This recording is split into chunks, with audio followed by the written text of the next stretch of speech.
নমস্কার বন্ধুরা, আমার চ্যানেলে আপনাদের সবাইকে স্বাগত জানাই। আজকে আমি ভেটকি মাছের একটা রেসিপি নিয়ে এসেছি।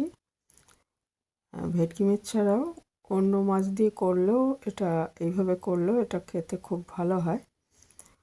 তো এর জন্য আমি কিছু ভেটকি মাছ নিয়ে নিয়েছি। ভেটকি মাছের বদলে রুই, কাতলা যে কোনো মাছ দিয়েই করা যাবে। মাছটা ভালো করে ধুয়ে প্রথমে নুন হলুদ ভালো করে মাখিয়ে নিচ্ছি।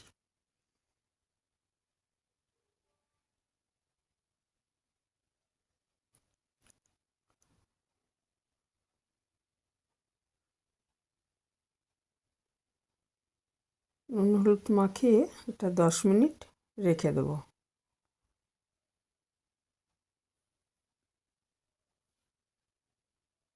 যাতে নুনটা ভালো মতো ঢুকে যায় মাছের ভেতরে।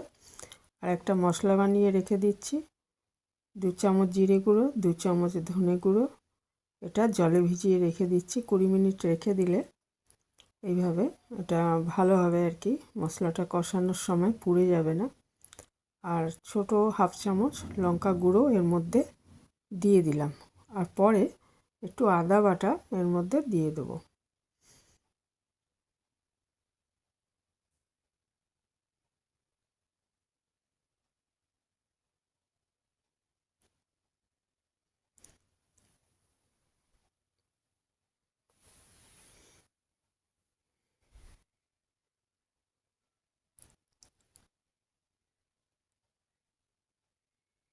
আর কিছু সবজি কেটে নেব এইভাবে।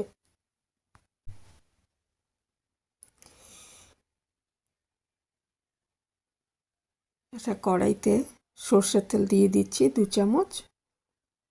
তেলটা ভালো মতো গরম হয়ে গেলে আঁচটা একটু কমিয়ে তার মধ্যে একটু নুন দিয়ে দিলাম। এইভাবে নুন দিয়ে দিলে মাছটা ভাজার সময় তেল ছিটাবে না। তারপর আমি মাছগুলো ভালো মতো ভেজে নিচ্ছি 2 পিঠ। আর ওইদিকে আমি ফুলকপি কেটে নিচ্ছি আর আলু কেটে নিচ্ছি।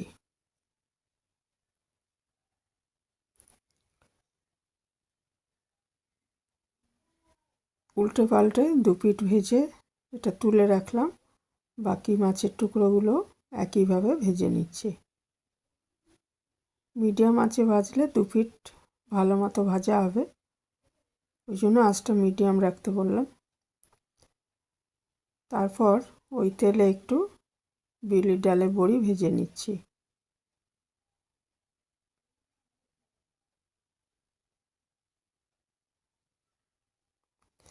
বড়িটা ভাজা হয়ে গেলে তুলে রেখে ওর মধ্যে দিয়ে দিচ্ছি আমি 1 চামচ মতো কালো জিরে।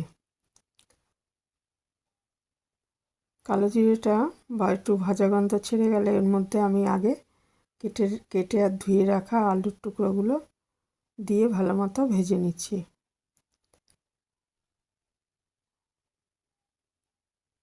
আলুটা ভালো মতো ভাজা হলে ঝোলটা খেতে ভালো লাগবে আলুটা,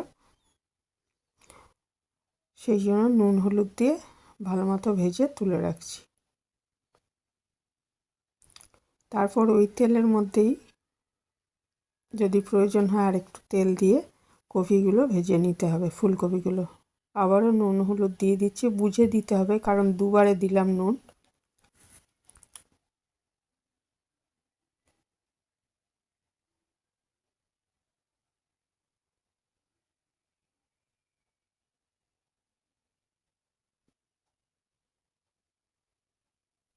কিছুটা ভাজা ভাজা হয়ে গেলে কপি আমি সাইডেই ওইখানে তেলের মধ্যে এই মশলা বাটাটা দিয়ে দিলাম। ইচ্ছে করলে কপি ভাজাটা তুলেও রাখা যায়। দিয়ে খুব ভালো মতো মশলাটা কষিয়ে নিচ্ছি।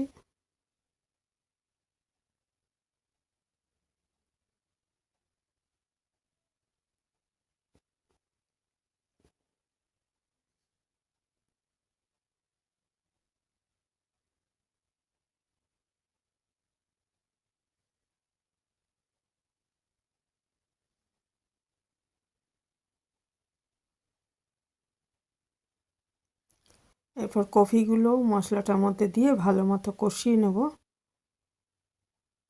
এবং এর মধ্যে আলুগুলো দিয়ে দেব। ততক্ষণ কষাবো যতক্ষণ না তেল ছেড়ে আসে। তেল ছেড়ে আসলে বুঝতে হবে মশলা কষানো হয়ে গেছে।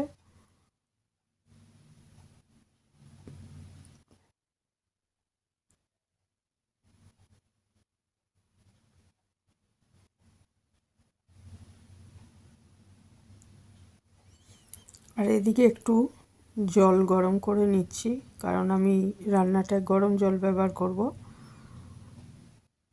এভাবে যখন আমরা মাছের ঝোল করি গরম জল ব্যবহার করলে ভালো হয়।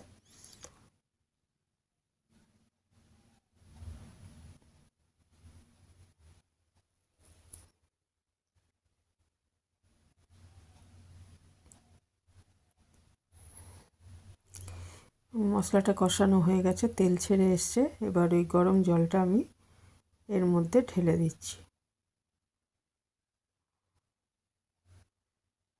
জল একটু বেশি পরিমাণে দিতে হবে, কারণ এইগুলো সেদ্ধ হতে হবে সবজিগুলো, আর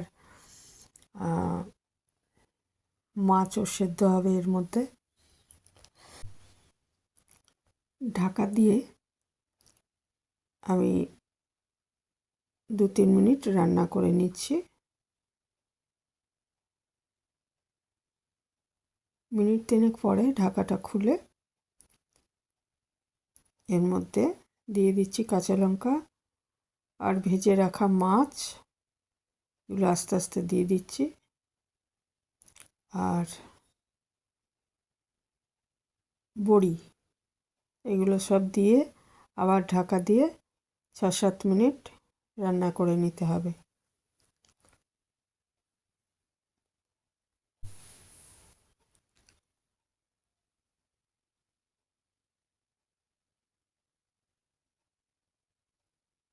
ভেটকি মাছ একটু নরম মাছ, কাজেই এই ভাজা আর এই এরকমভাবে দেওয়ার সময় সাবধানে একটু উল্টাতে হবে। ভাজা বড়িগুলো দিয়ে দিলাম, দিয়ে ঢাকা দিয়ে 6-7 মিনিট রান্না করে নিচ্ছি।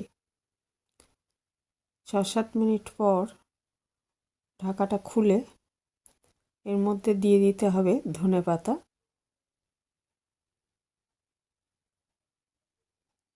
কেটে ধুয়ে রাখা ধনেপাতা আমি এর মধ্যে দিয়ে দিলাম।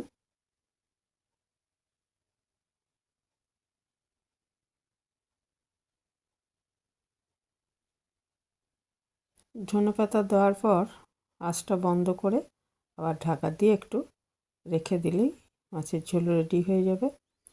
গরম ভাতে দারুণ লাগে খেতে। খুবই সিম্পল একটা রেসিপি, কিন্তু খেতে অসাধারণ হয়। অনেকেই হয়তো এইভাবে বানান, তবু রেসিপিটা শেয়ার করলাম আপনাদের সাথে। এখানেই শেষ করলাম। ভালো থাকবেন সবাই।